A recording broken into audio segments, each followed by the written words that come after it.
Ensaios sobre a mensagem do grau. Nota introdutória. Neste ensaio, todos os trechos em destaque foram extraídos da obra Na Luz da Verdade, a mensagem do grau de Abdrushim.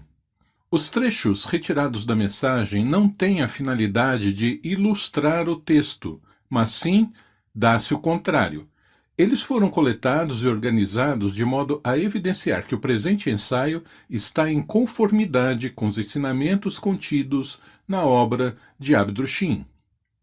Sempre que a palavra dissertação é mencionada, o autor está se referindo à mensagem do grau. No final dos trechos destacados aparece o respectivo título da dissertação entre parênteses.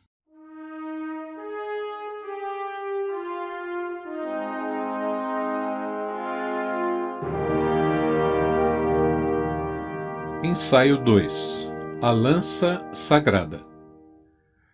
Tempos atrás, a BBC, a emissora pública de rádio e TV do Reino Unido, encomendou uma pesquisa sobre a crença em Deus em 10 países representativos, cuja população somada equivalia a 1/3 dos habitantes do planeta.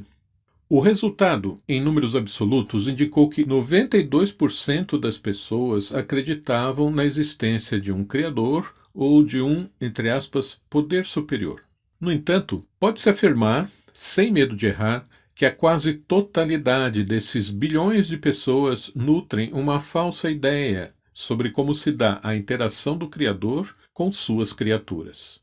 Via de regra, elas imaginam que, na sua infinita onipotência, ele deva conhecer os pensamentos de cada um, assim como os seus mais íntimos segredos e anseios. É muito comum, aliás, ouvirmos dos fiéis, principalmente dos fiéis cristãos, frases assim, entre aspas, Deus tem um plano para mim. Entre aspas, sei que Deus está cuidando de mim e de minha família. E outras semelhantes. Essas suposições demonstram um desconhecimento total de como se dá a atuação do Criador em relação à sua obra.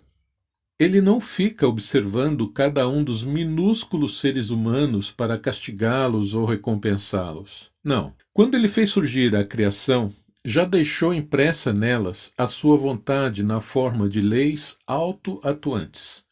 E são essas leis que elevam por fim a criatura humana até sua pátria espiritual ou a aniquilam, dependendo de como aquela se coloca em face delas. Essas mesmas leis também indicam a fonte de toda a vida, portanto, ao onipotente Criador, eventuais distúrbios no corpo da imensa obra da criação. Na dissertação Fenômeno Universal, podemos ler, abre aspas, a vontade divina que perpassa a matéria através das leis fixas da natureza, como que vias férreas, pode ser chamada também de nervos da obra da criação, que fazem sentir e anunciam ao ponto de partida a fonte primordial criadora qualquer desigualdade no poderoso corpo da obra. Fecha aspas. Assim como os nervos de nosso corpo nos indicam quando há algum problema nele, através de um estímulo doloroso, as leis da criação, como nervos da obra da criação, indicam ao Criador qualquer distúrbio nela. Desse modo, tornou-se patente à luz já desde muitos milênios que os seres humanos terrenos estavam agindo nas materialidades de modo contrário a essas leis universais. Com sua maneira errada de atuar, as criaturas humanas provocaram um feio ferimento na obra da criação, à semelhança de uma ferida profunda no corpo físico. Assim como esta verte sangue para fora, o ferimento provocado pelos seres humanos no corpo da obra da criação também sangra. Esse sangue, porém, é constituído por eles próprios, pelos espíritos humanos que não mais podem retornar à pátria espiritual e acabam sendo lançados para fora do corpo da criação. Isso acontece porque, tendo feito mau uso do livre-arbítrio, as criaturas humanas se deixaram engodar pelos falsos princípios de Lúcifer inseridos na matéria, neles permanecendo, apesar de todos os esforços da luz para que retomassem o caminho certo. Esse trecho da dissertação O Mistério Lúcifer ilustra o fenômeno. Abre aspas. Considere-se que os espíritos humanos, como sementes espirituais inconscientes ou centelhas, fluem ou saltam da extremidade mais baixa do espírito enteal para a criação de matéria, na esperança de que essas partículas efluentes, após seu percurso através da matéria, voltem despertadas e desenvolvidas na consciência pessoal para o espírito enteal novamente, na conclusão do ciclo, semelhante à circulação do sangue no corpo de matéria grosseira. Contudo, o princípio de Lúcifer desvia uma grande parte dessa corrente circulatória espiritual. Por esse motivo, o necessário ciclo não pode ser fechado e efetiva-se como derrame constante e enfraquecedor de uma ferida aberta. Passa, porém, a lança sagrada, isto é, o poder divino para a mão certa, que se encontra dentro da vontade do Criador, apontando o caminho certo ao espírito enteal que percorre a matéria como um fator vivificante, caminho esse que o conduz para cima, ao ponto de partida, ao luminoso reino de Deus Pai. Assim ele não se perderá mais, fluindo de retorno à sua origem, como o sangue ao coração, com o que será fechada a ferida que até agora vertia enfraquecedoramente no espírito enteal. A cura, pois, só pode dar-se por intermédio da mesma lança que ocasionou a ferida. Fecha aspas. O espírito enteal, ou seja, nós mesmos, deveríamos percorrer os planos materiais como um, entre aspas, fator vivificante, tal como os glóbulos vermelhos carregados de oxigênio na circulação do sangue arterial. Podemos cumprir essa nossa atribuição se seguirmos as diretrizes indicadas pela vontade do Criador. Essa vontade está nitidamente impressa nas leis da criação, as quais estão explicadas em detalhes na mensagem do grau de Abdur-Shin, na luz da verdade. Essas similaridades entre o nosso corpo e o corpo da obra da criação não são coincidências. Tudo na obra perfeita do Criador se desenvolve de uma forma que nem poderia ser diferente. Tudo na matéria, a incluídos nossos corpos, são reproduções em menor escala do que já existia anteriormente em planos mais elevados. Assim como o coração bombeia o sangue que nos conserva vivos, vivificando todas as partes do nosso corpo, a criação também tem um coração, o Graal. De lá partem, de tempos em tempos, como batidas de um coração, energias renovadas provenientes do amor de Deus, que conservam toda a obra, mesmo os recantos mais longínquos, como são os mundos materiais. Podemos reingressar no, entre aspas, fluxo sanguíneo espiritual da criação, de volta à pátria espiritual, portanto mais próximos do coração da criação, se seguirmos o caminho certo apontado pela lança sagrada, o poder divino que passou para a mão certa após o manietamento de Lúcifer. Visto de cima, as sementes espirituais humanas percorrem caminhos mais retos e diretos de volta ao reino espiritual ou mais longos e deslocados, como arcos de parábolas, dependendo de suas escolhas. Quanto mais um espírito em desenvolvimento procurar compreender direito a vontade de seu Criador, esforçando-se em vivê-la e cumpri-la em todas as situações da vida, tanto mais próximo seu caminho de retorno estará de um eixo reto ascendente, previsto para quem mantém o livre-arbítrio espiritual liberto, o qual escolherá sempre o caminho mais curto e mais rápido para o alto. Em contrapartida, quanto mais erros e falhas o espírito em evolução cometer pelo desvio voluntário em relação às leis estabelecidas pelo Criador, que traduzem a sua vontade, tanto mais demorado será o processo de retorno ao paraíso, porque demandará muito mais reencarnações do que as 10 inicialmente previstas, e tanto mais afastado daquele eixo diretamente voltado para cima será também o percurso por ele trilhado. E se esse espírito se afastar demais da vontade de seu Criador, sem se importar em conhecê-la, agindo em sentido contrário às leis que ele inseriu na criação, não obstante os graves efeitos retroativos oriundos de seu karma pessoal, então esse pretendido caminho de volta poderá se afastar tanto do eixo retilíneo preconizado por essas mesmas leis que ele acabará se perdendo para sempre, sem poder mais retornar, ingressando então no fluxo de sangue continuamente derramado na ferida espiritual da criação. Afundará então para mundos lúgubres, em decorrência da lei da gravidade espiritual, e nunca mais poderá regressar como espírito autoconsciente à pátria espiritual. Desse modo, não lhe será permitido completar o curso de desenvolvimento previsto para ele por culpa dele mesmo. Abre aspas, visto que um circuito, de acordo com as leis que a vontade de Deus Pai coloca na criação, só pode ser considerado concluído e cumprido quando no seu final volta à origem, assim também o curso de um espírito humano só pode ser tido na conta de cumprido quando regressa ao espiritual, já que sua semente saiu dali.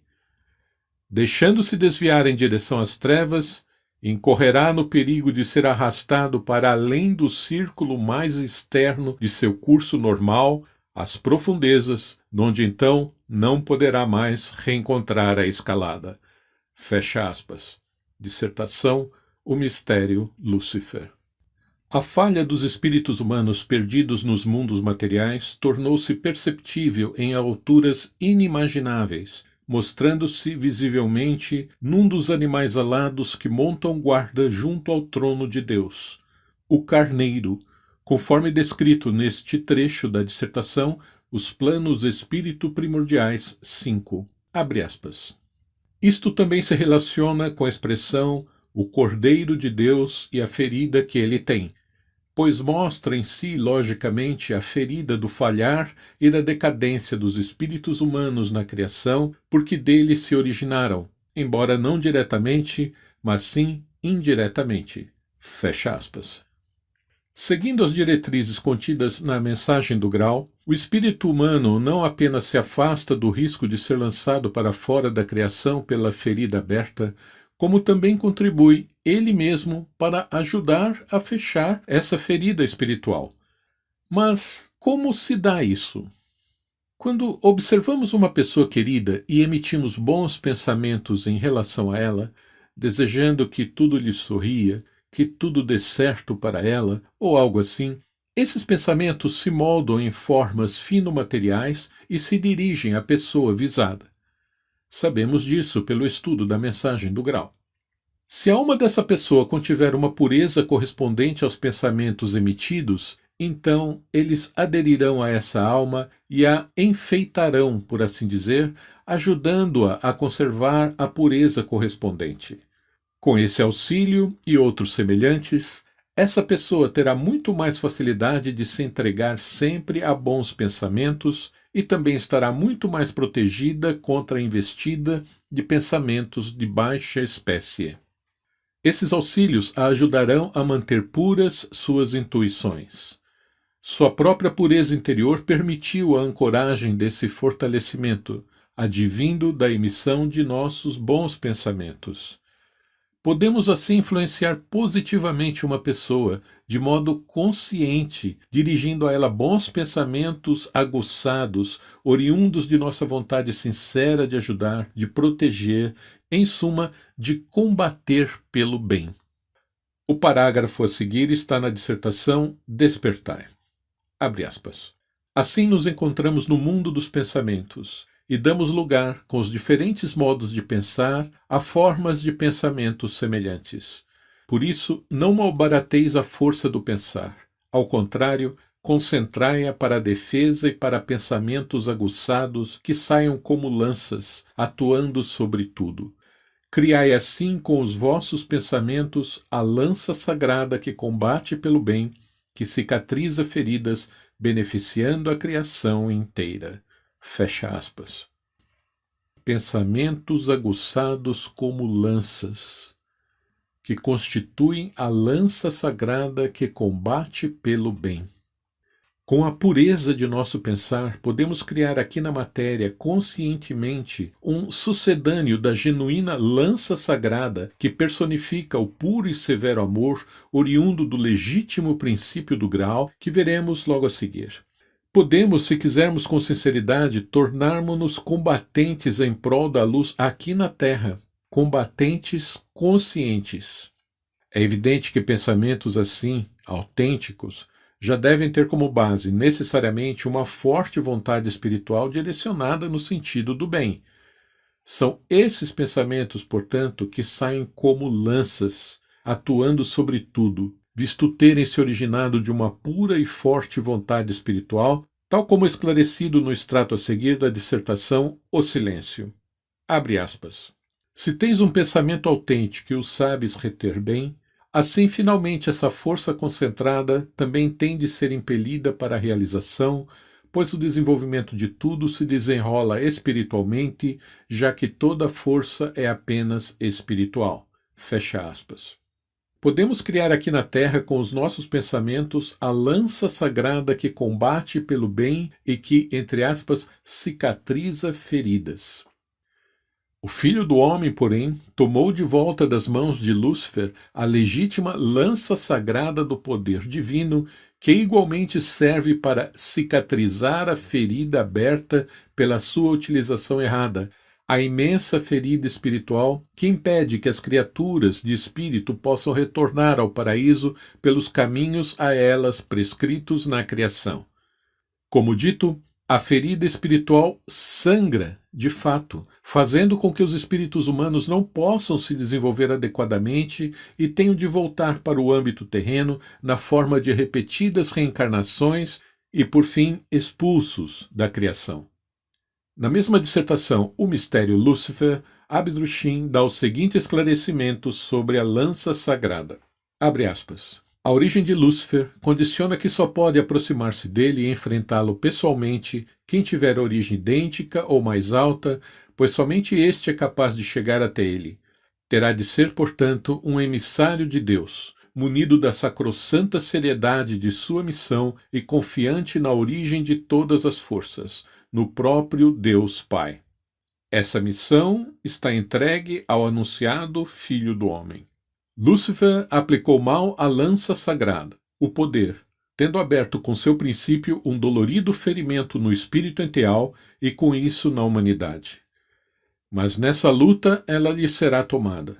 Depois, já na mão certa, isto é, na realização do legítimo princípio do grau, no puro e severo amor, ela curará a ferida que abriu antes pela mão imprópria, isto é, pela aplicação errada. Fecha aspas. Com nossa lança sagrada, que podemos criar aqui na Terra com a pureza de nossos pensamentos, participamos de diminutos fragmentos, de pequenas reverberações dessa grande luta entre Parzival e Lúcifer, que ocorreu há muito tempo. Participamos do lado certo. Nessa mesma dissertação podemos ler, abre aspas, as lutas seguintes, que se travam ainda na matéria fina e na matéria grosseira, são apenas repercussões dessa grande luta que deverá trazer o prometido manietamento de Lúcifer, anunciando o começo do reino do milênio. Significam a extirpação das consequências do princípio de Lúcifer. Fecha aspas. Essa lança sagrada que combate pelo bem aqui na matéria, formada pelos nossos pensamentos, oriundos de um permanente querer puro, não apenas ajuda a destruir o mal, mas também fortalece e enobrece o que é bom. Voltando à imagem dos bons pensamentos, que são naturalmente dirigidos para a pessoa querida, podemos ler o seguinte na dissertação Formas de Pensamentos. Abre aspas. Tratando-se de formas de pensamentos de espécie mais pura e nobre, constituem-se elas num embelezamento da pessoa visada, reforçando ao seu redor a proteção da pureza e podem, pela semelhança das intuições interiores, elevar ainda mais e fortalecer para a ascensão. Fecha aspas. Essa é uma atuação desconhecida da maioria das pessoas, mas de efeitos incisivos para os envolvidos. Certamente muitos já atuaram inconscientemente assim, emitindo bons pensamentos a alguém carregados de desejos sinceros de ajudar, de cuidar ou de proteger. Se a pessoa visada tinha um solo adequado para receber esses pensamentos de auxílio, então, como dito, eles realmente ajudaram-na, fortalecendo sua vontade pura e também trazendo bênçãos ao gerador como decorrência da lei da reciprocidade. O saber de que podemos atuar conscientemente dessa maneira benfazeja é algo muito belo e gratificante, desde que naturalmente se deseje desinteressadamente apenas o bem da pessoa visada, sem ficar esperando uma retribuição qualquer por causa disso. A recompensa virá de qualquer forma se o emissor de bons pensamentos tiver sido sincero, mas ele não deve atuar assim pensando em ser recompensado, nem tampouco emitir bons pensamentos forçados. Deve apenas direcionar sua permanente vontade pura sob a forma de pensamentos aguçados que saiam dele como lanças do bem, atuando não somente em prol da pessoa visada, mas também de seu ambiente. Sobretudo, enfim.